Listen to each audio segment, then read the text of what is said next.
Oi pessoal, tudo bem com vocês? Tô aqui com o meu chazinho e como vocês viram pelo título do vídeo, o nosso vídeo de hoje é sobre contos. Mais especificamente eu queria indicar 10 livros de contos pra vocês. Eu tenho fases, de vez em quando eu amo ler contos e de vez em quando eu leio um pouco menos, mas eu acho que essas são 10 indicações bem boas e vamos lá então. Não esqueçam também de deixar as indicações de vocês ali embaixo nos comentários. E é uma coisa meio louca, porque eu acho que conto acaba sendo uma coisa meio à parte, assim, tem sua própria teoria literária e tal, mas eu acho que tem tanta coisa boa e a gente nem sempre lê e nem sempre fala tanto sobre isso, então esse vídeo é minha pequena contribuição pra gente ler e falar mais sobre contos, então vamos lá.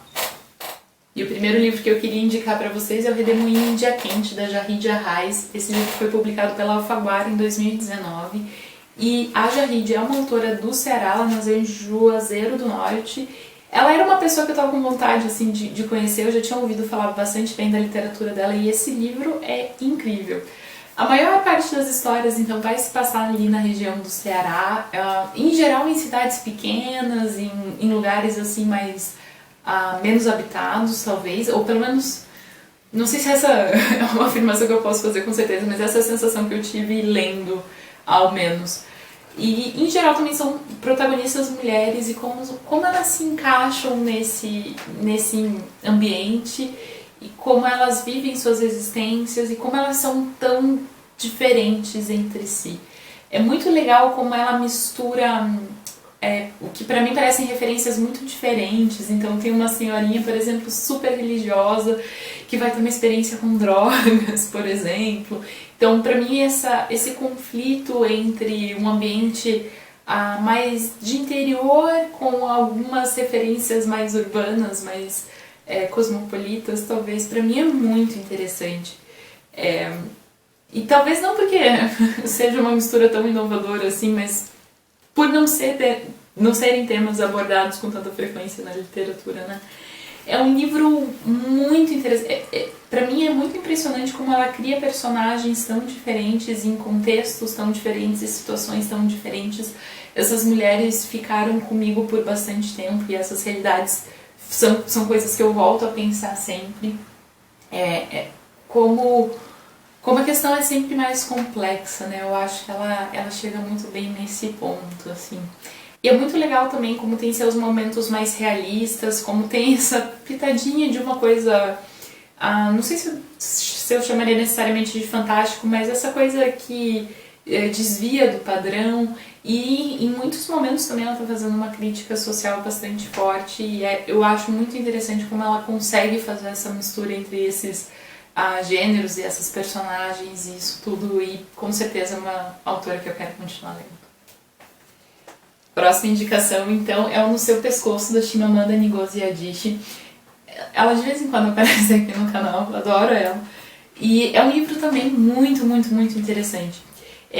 Ele é de 2009, a versão original, e essa edição aqui, traduzida pela Júlia Romeu, é de 2017. E o que eu acho interessante sempre da literatura da Chimamanda é que ela me transporta para um lugar que pra mim é muito novo, que é a região da Nigéria, que é a região muitas vezes de imigração também de nigerianos, que é uma coisa que aparece com alguma frequência na literatura da Chimamanda. E aqui também, né, essa mistura de temas, que é uma coisa legal, né, da gente ler livros de contos, que é poder ver uma abrangência maior do autor, talvez tanto de temas quanto de estruturas e perspectivas literárias. E nesse livro vão aparecer alguns dos temas mais frequentes da obra da Chimamanda, que é o conflito de família, que ela explora muito no Hibisco Roxo, por exemplo, a imigração, que aparece bastante no Americaná, a questão de religião também vai aparecer aqui, questão de preconceito também vai aparecer aqui, ou desigualdade racial. Então, tudo isso vai aparecer e é legal. Uma coisa que pra mim ficou muito dessa leitura é como todas essas coisas meio que coexistem, né? O que eu acho que é óbvio, mas o jeito que ela apresenta isso pra gente deixa isso muito evidente, né? Então também uma grande recomendação. Minha terceira indicação de hoje é o De Repente, Uma Batida na Porta, do Edgar Querê.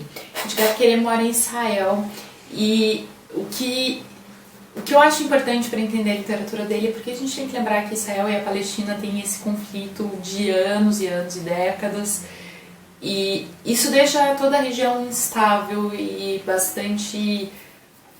é diferente, assim, eu acho que a questão central é pensar como é viver num lugar onde existem tantos conflitos armados e tantas guerras e etc. O que ele vai fazer nesse livro é tentar, eu acho que, transmitir essa incerteza e essa questão do inesperado que se torna quase esperado nessa sociedade por um jeito ficcional muito interessante, uma linguagem ficcional muito interessante. Então ele vai narrar várias coisas cotidianas, tipo uma pessoa que está na casa e de repente ouve uma batida na porta, ou ir numa lanchonete, coisas assim. Então, coisas simples, coisas que a gente faz e tal. E de repente acontece uma coisa muito fora do normal, uma coisa que vai dialogar com o realismo mágico, que vai dialogar com essa tradição dessas coisas diferentes e leva a história para uma perspectiva e para um lugar que a gente inicialmente jamais imaginaria. E a grande questão, eu acho que isso é uma transcrição literária, uma tradução literária para essa experiência de viver num lugar em que tudo é tão incerto o tempo todo. E ele é um livro muito interessante por causa disso. Eu gosto muito do Edgar Querê, gosto muito de outras coisas dele também, mas esse aqui foi o primeiro livro que eu li dele, então tem um carinho especial. Inclusive está autografado e, enfim, é um livro que eu guardo com muito carinho na minha estante. E um autor que eu recomendo muito também. Indo um pouco para um caminho mais clássico, minha próxima indicação é Cidades Invisíveis, do Italo Calvino. Acho que ele entra nessa categoria de clássicos contemporâneos, né? O Italo Calvino já faleceu, mas era um escritor italiano. E esse livro aqui, As Cidades Invisíveis, essa edição específica é uma edição bem bonitinha, publicada pela Companhia das Letras em 2017, com tradução do Diogo Mainardi. E eu gosto muito porque tem ilustrações do Matteo Pericoli, eu gosto muito do Matteo Pericoli. Então não todas as cidades, mas algumas das cidades ganharam ilustrações e eu acho muito interessante ver como que o Matteo vai imaginar essas cidades inventadas do Italo Calvino. Esse livro aqui usa uma técnica que a gente chama de narrativa moldura, que tem esse nome bastante autoexplicativo para uma narrativa que emoldura as outras narrativas contidas dentro do livro. Nesse caso, a gente tem o imperador Kublai Khan, que está vivendo lá a sua vida no seu império, e o viajante Marco Polo. Esses duas são figuras históricas, ainda que o Italo Calvino se aproprie bastante ficcionalmente dessa relação entre os dois. E o que acontece? O Marco Polo, como viajante, sempre vai para esse império e conta das muitas cidades que ele já conheceu para esse imperador que não viaja, né, que está ali no centro do império. Então isso aqui é uma espécie de um catálogo de cidades que o Marco Polo supostamente conheceu. A questão é que uma cidade é mais louca que a outra, e é muito interessante a gente pensar como que ele coloca aqui o espaço no lugar do personagem, porque no fundo, essencialmente, o que a gente tem são descrições espaciais dessas cidades, só que elas são tão loucas e improváveis e inesperadas e fantásticas que elas acabam virando personagens também. E isso é muito, muito interessante e é muito legal ler e descobrir essas cidades tão diferentes entre si, são cidades com personalidades, digamos assim. Essa edição tá muito bonitinha porque então a gente tem de vez em quando essas páginas duplas com os desenhos das cidades e isso dá um charme todo legal para a edição também. Voltando para territórios brasileiros e mais especificamente para territórios curitibanos, que tá sobre os canibais do Caetano Galindo. Esse aqui foi um livro publicado ano passado, 2019, e pela Companhia das Letras. Tem uma edição anterior desse livro que foi publicado, se eu não me engano, pela Biblioteca Pública do Paraná, depois que ele recebeu o Prêmio Paraná de Literatura, e foi uma tiragem pequena, não comercializada, mas enfim, se alguém comprar, é mais ou menos o mesmo livro, pequenas edições. Então Caetano Galindo é um grande tradutor e imagino que a maioria de vocês já conheça alguma tradução dele em algum momento, e esse aqui então é a primeira experiência literária dele que eu espero que continue. Inclusive, ele tem publicado textos ficcionais, uma espécie de experimento de folhetim dos tempos modernos. Eu vou deixar o link ali embaixo no plural. E, enfim, vamos falar sobre o livro. O que é mais legal de ver desse livro, ou pelo menos para mim como leitora, o que foi mais legal de encontrar nesse livro foi o experimentalismo linguístico. E principalmente porque o Galindo, o Caetano, tem uma sensibilidade muito grande para a língua. Então, de escrever diálogos de um jeito que se parece muito com o jeito que a gente ouve diálogos de fato, ou de fazer brincadeiras e trocadilhos desse tipo, e isso é o mais interessante, inclusive também de brincar com a noção de gênero, de literatura. Existe uma sériezinha, por exemplo, que é frequente no livro, em que a gente tem, chama sempre Bienal, e a gente tem descrições de obras de arte que estariam nessa Bienal, e essas obras não existem, né? Então é muito legal a gente pensar, isso é um conto ou isso de fato é a obra, porque a obra pode ser realizada, enfim, toda uma brincadeira, toda uma loucura que é muito legal. E é um livro bem interessante, eu espero que o Caetano continue escrevendo mais coisas no futuro. Eu vou dar uma roubadinha pra minha sexta indicação, porque aqui a gente tem 2 livros, mas são 2 livros da mesma autora. A gente tem O Tipo de Perturbação e o Nem Vem, os 2 da Lydia Davis. O Tipo de Perturbação foi publicado primeiro, ele saiu em 2013 com tradução da Branca Viana, e originalmente de 2007, né? A tradução dele é de 2013. E o Nem Vem foi publicado em 2014 e aqui no Brasil também em 2017, também com tradução da Branca Viana. Esses 2 livros, eu diria, eu não vejo uma distinção muito grande entre os 2, por isso eu estou considerando os 2 como uma indicação só. Ela é uma autora norte-americana e para mim ela tem um jeito muito interessante de atrelar um mundo mais intelectual, mais metafísico, uma certa filosofia e todo um jeito de ver o mundo com um mundo muito cotidiano.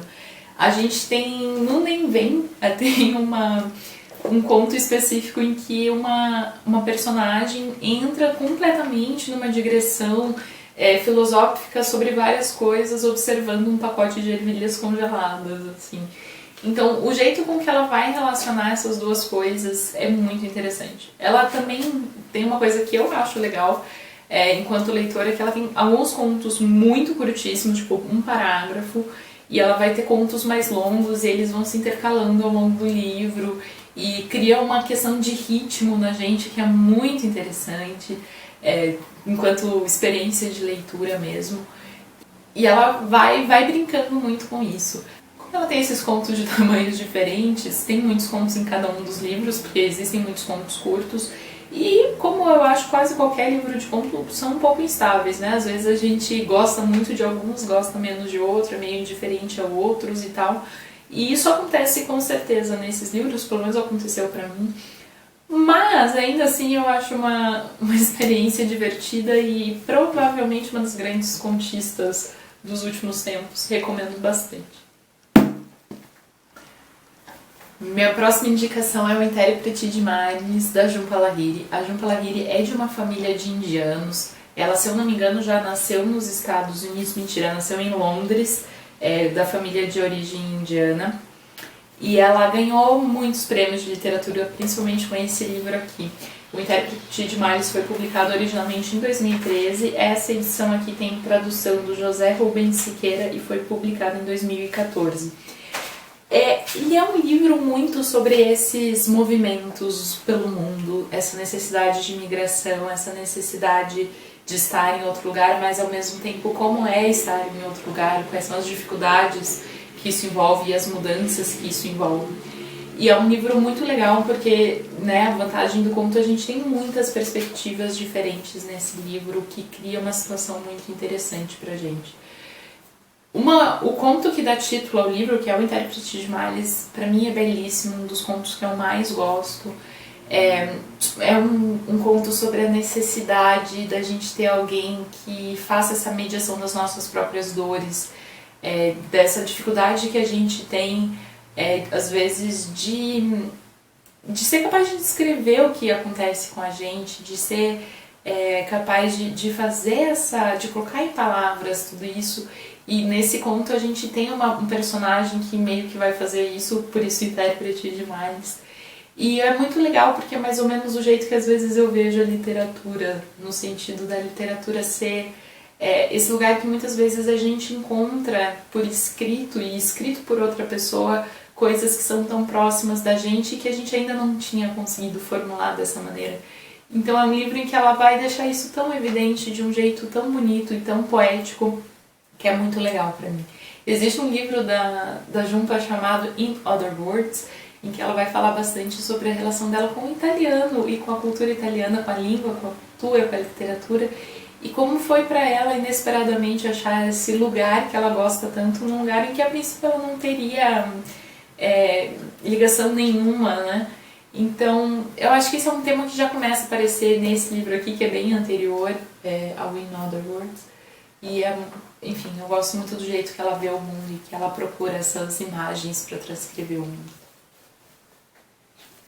Bom, mais uma indicação sobre migração. Esse aqui é O Coração Azedo, da Jenny Zhang. Esse livro, enfim, foi uma das grandes leituras do ano passado, foi uma das coisas mais legais que eu li. A Jenny, ela nasceu na China e migrou para os Estados Unidos, ela mora em Nova York.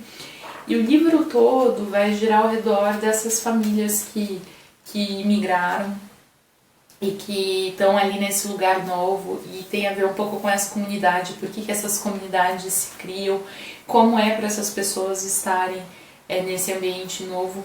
E são experiências muito variadas, às vezes experiências muito bem sucedidas e de pessoas que se deram bem, ficaram felizes. A gente tem experiências muito adversas e pessoas que deu tudo errado e que não conseguiram se encaixar. A gente tem a experiência dessa primeira geração que nasce no lugar novo e começa a ficar nessa situação meio entre culturas, de não se identificar completamente com nenhuma das duas mais. Então a gente tem uma gama de personagens muito, muito grande e experiências por vezes muito dolorosas, mas de qualquer forma muitas experiências profundas. E é um livro assim que me impressionou muito, eu gostei demais, eu não esperava tanto assim dele e foi sensacional. Então também é um conto que eu indico bastante. O Coração Azedo tem a ver com um dos contos e uma imagem de uma família que tanto a mãe e a filha gostam muito de frutas mais azedas, e a mãe tem todo um apelido carinhoso ali com a filha de azedinha e tal.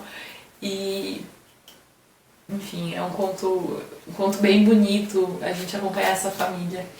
E os contos têm uma leve ligação entre eles de vez em quando. Como tem essa questão dessas formações de comunidade, uma das coisas que às vezes a gente encontra um personagem de um outro conto e tal, e eu acho que ajuda a dar essa sensação pra gente. Bom, essa aqui é a leitura mais recente minha dessa pilha aqui, que é o Amora, da Natália Borges Polesso. Ele não é um livro tão recente, ele já foi publicado há alguns anos. A Natália é uma autora brasileira do Rio Grande do Sul. Essa minha edição é de 2016, mas se eu não me engano ele foi publicado em 2015. Ele é publicado em 2015. E é um livro belíssimo. Então o que a gente basicamente tem aqui são contos sobre relações homossexuais entre mulheres, mas pra mim essa é a primeira definição assim desse livro, mas pra mim ele vai muito além disso.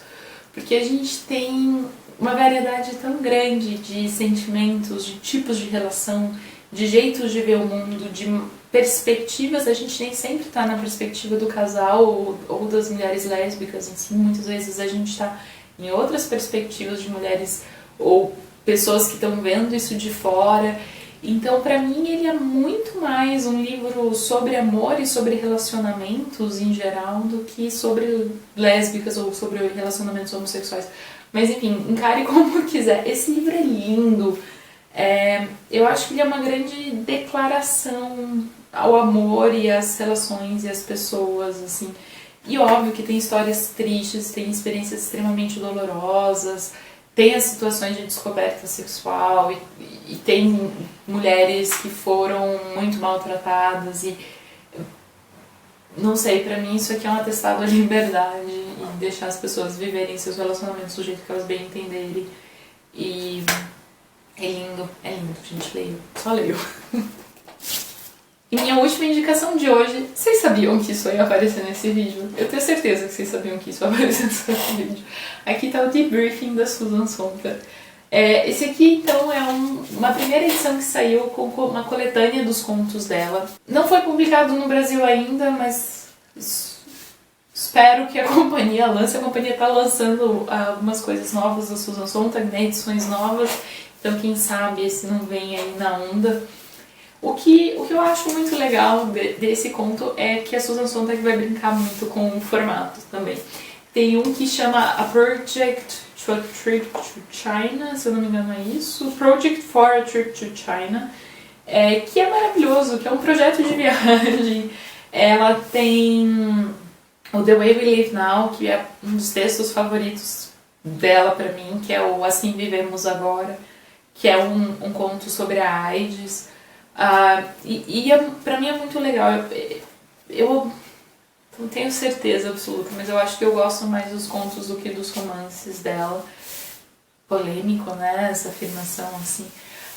Mas esse aqui eu acho que é um jeito muito legal da gente entrar em contato com a ficção dela também. E ver como, eu não sei se a distinção entre ficção e ensaio e etc é tão clara assim. Eu acho que ela brinca muito com isso nesse vídeo. Bom, pessoal, essas eram as minhas indicações. Espero que vocês tenham aproveitado. Deixem ali embaixo nos comentários os contos, autores de contos e livros de contos que vocês gostam também.